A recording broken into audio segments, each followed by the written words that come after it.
Está no ar, Federal. Rádio Instituto Federal. Informação, cultura e entretenimento à sua disposição no smartphone, computador ou tablet. No ar, Rádio Instituto Federal. Oi a todos que estão vendo a gente, eu sou a Daiane, sou da Unidade Atual de Projetos. Olá a todos, meu nome é Esther, sejam bem-vindos a mais um programa que leva o nome de Jovem Empreendedor. Ao longo do nosso programa, hoje iremos tirar as dúvidas sobre como é feito o processo de declaração de falência. Isso, mas o que seria uma declaração de falência? É quando você não tem dinheiro suficiente para pagar suas contas. Então, por que isso acontece? Porque a maioria das empresas, elas precisam, para começar um negócio, ela precisa investir dinheiro. Esse investimento, ela serve para começar a rodar o seu negócio, para começar a funcionar. Então, ele não é para fins lucrativos nem nada, é para começar a rodar. Então, o dinheiro que você reembolsar, você tem que usar para gastar, não para você, reembolsar para você, porque é necessário você investir. Esse dinheiro você tem que usar para continuar o negócio. Então, a maioria das pessoas, elas reembolsam esse dinheiro e acabam tendo prejuízo de depois não poder pagar suas contas, porque já gastou esse dinheiro. Esse dinheiro que eles acabam recebendo, para eles é como se fosse uma premiação. E esse prêmio acredita o empresário que levará a altas margens de lucros, que vão então estar financiando todas as outras necessidades da empresa. Por mais ingênuo que esse ponto de vista possa parecer, ele é comum entre os fundadores menos experientes dos novos negócios. A expressão capital de giro diz respeito aos ativos do curto prazo da empresa, tais como estoques, duplicatas a receber, bem como seus passivos de curto prazo, como quantias devidas a fornecedores.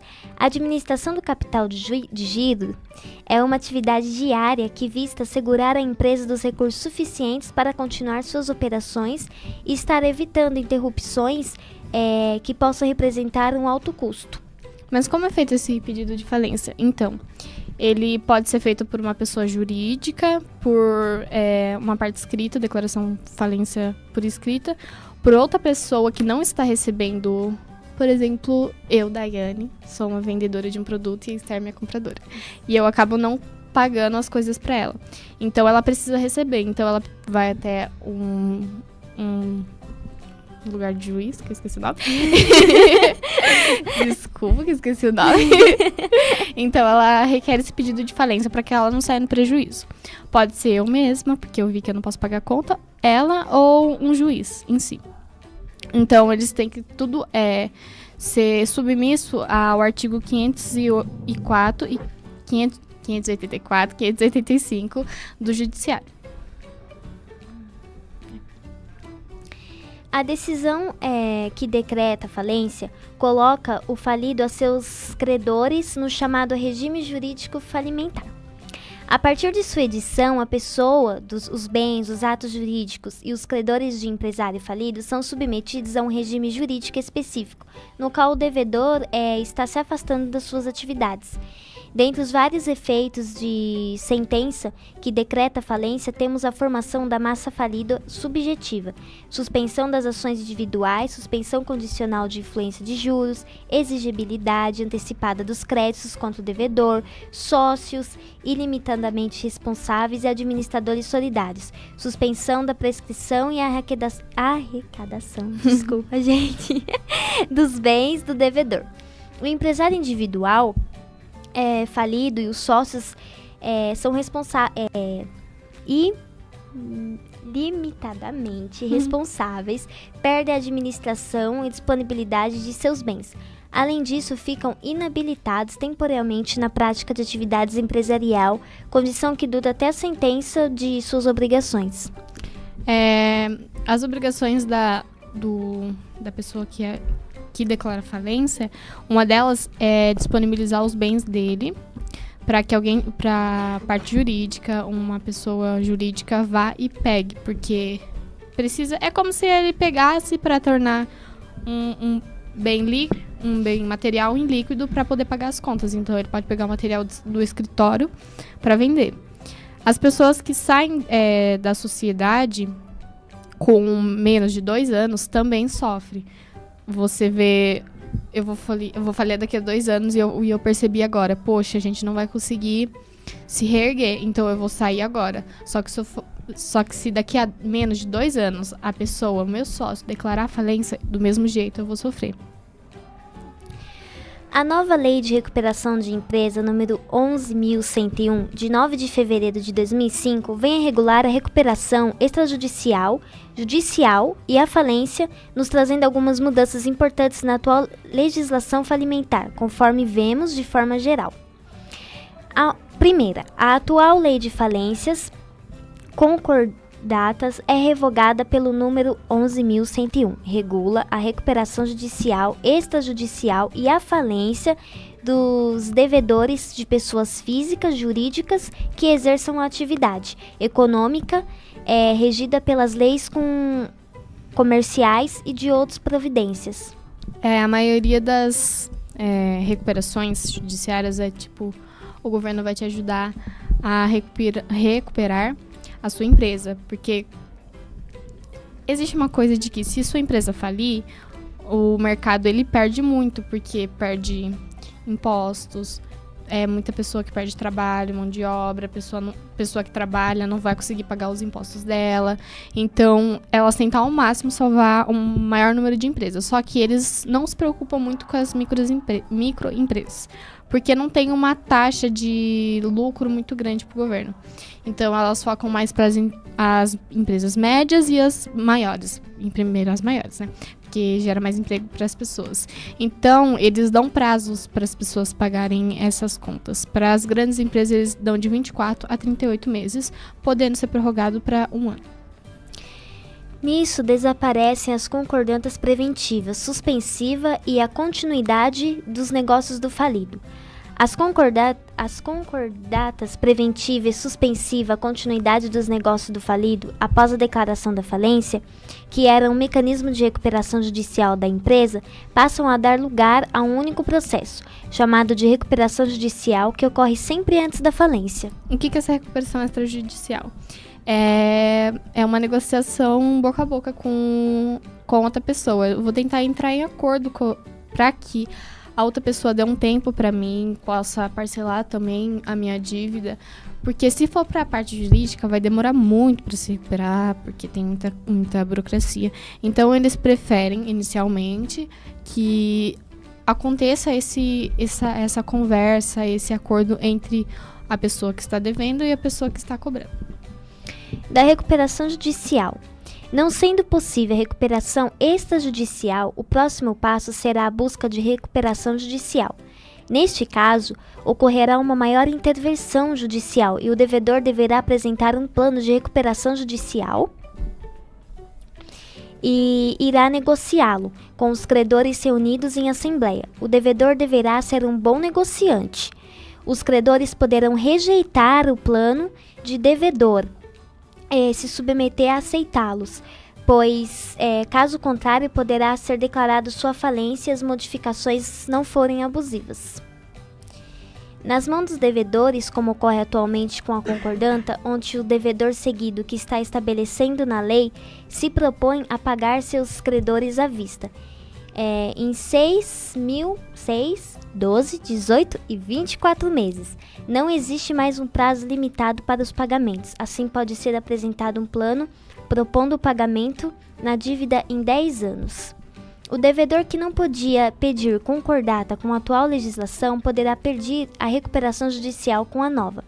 Assim, por exemplo, o comerciante tendo título protestado por valor relevante não podia pedir concordata e com a nova legislação o empresário poderá. Então, depois desse pedido de falência, o credor ele não sofre nada com isso. Ele ninguém tira o bem da pessoa ou algo do tipo.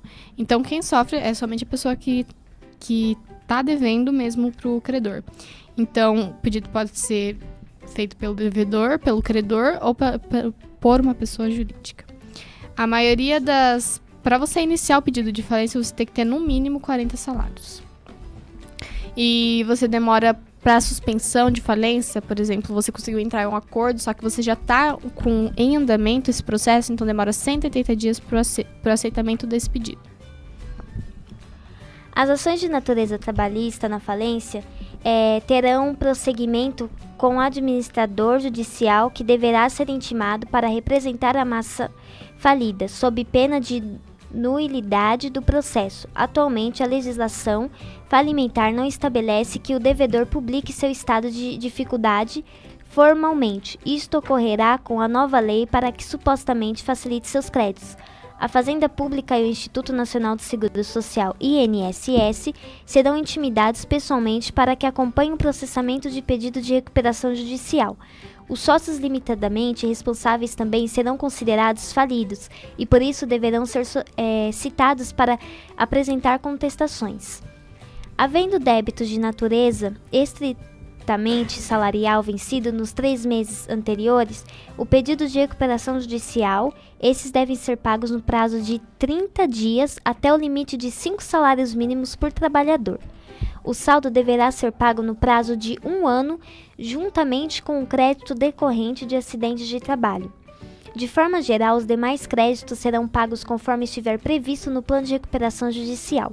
O crédito tributário está excluído, podendo ser cobrado fora do plano, sendo que legislação específica deverá estabelecer o parcelamento.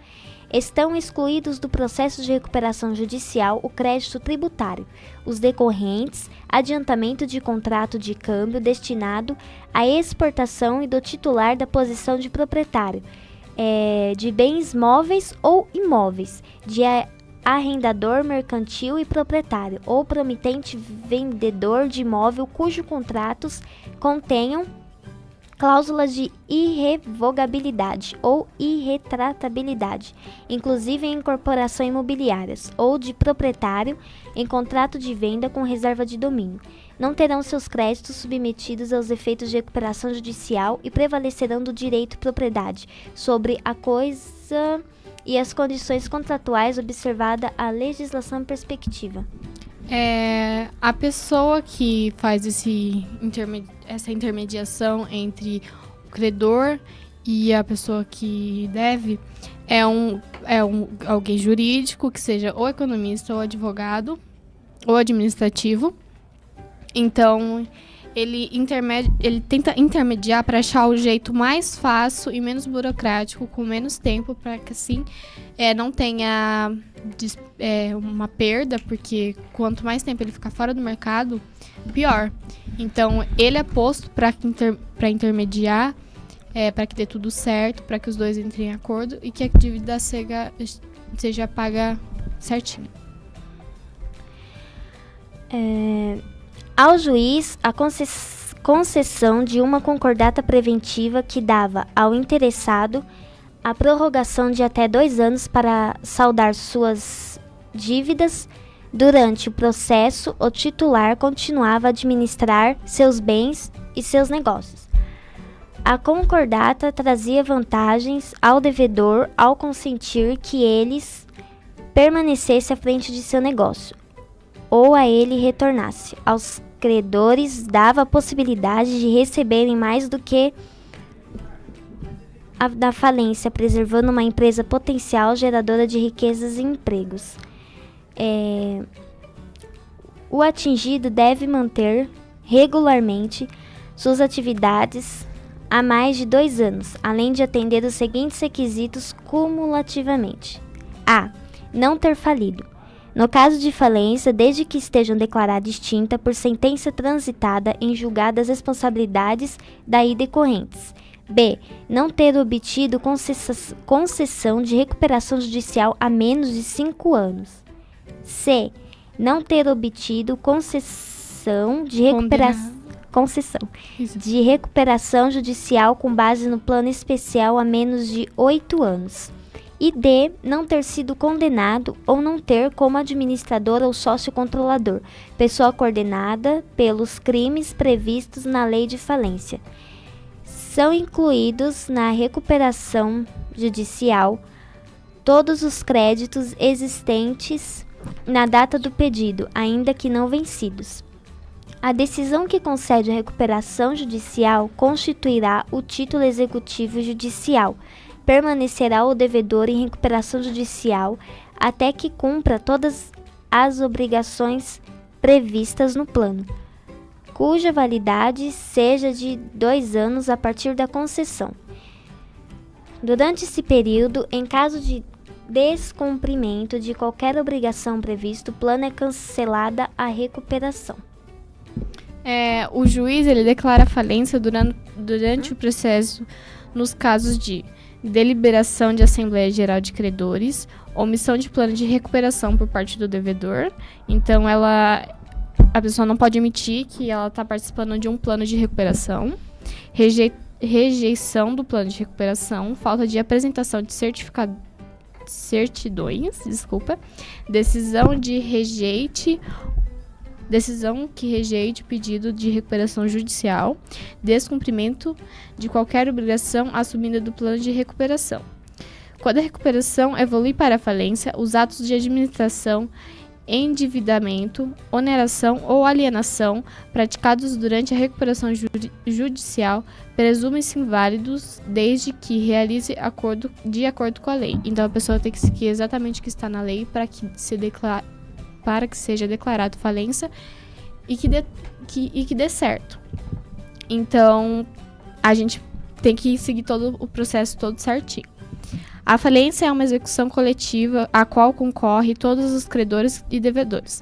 Ao promover o afastamento de devedor de suas atividades, a falência visa preservar o otimismo e utilizar produtos de bem ativos e recursos produtivos para que assim eles possam, no mínimo, diminuir esse valor ou que a empresa possa se recuperar aos poucos. Nessa condição, deverá ser efetivado um estudo de novos pontos de equilíbrio financeiros e econômicos para examinar a viabilidade do negócio nesse novo estágio. Prevenção é sempre o melhor remédio, por isso deve-se... Essas são as dicas para você que não quer entrar em falência. Dar a devida importância aos pequenos ferimentos, você não pode deixar as coisas passarem. Identificar a causa antes da solução, acompanhar a reação do mercado, esclarecer a situação da empresa e os riscos reais, investir no time gerencial, identificar os custos fixos e indiretos, ser realista. Você tem que ver quantos você tem de estoque, se vai dar certo ou não, para você não dar muito produto, oferecer muito produto e não ter como produzir. Então, você pode fazer dívidas porque você não tem dinheiro para produzir. Se necessário, aplicar um orçamento da base zero, oferecer sempre os indicadores chaves, não encarar uma situação de crise de um período catastrófico, mas como um desafio. Felizmente, existem soluções para quase todos os males. Existem inúmeros recursos para salvar uma empresa viável antes da traumática inversão judicial. Então, para que você evite que você não caia nessa coisa de burocracia de 2 a 4 anos, de ficar tentando declarar sua falência, possivelmente vai ter que pagar no final, você tem que dar importância às mínimas coisas, ser claro com a pessoa com quem você está fornecendo e o seu sócio, para que assim vocês entrem em acordo do quanto você pode produzir, você está ciente do quanto a sua empresa é capacitada para oferecer. Então, essa foi o nosso programa de hoje. Obrigada por ter escutado a gente. Espero vocês no próximo programa. É isso aí, pessoal. Tchau.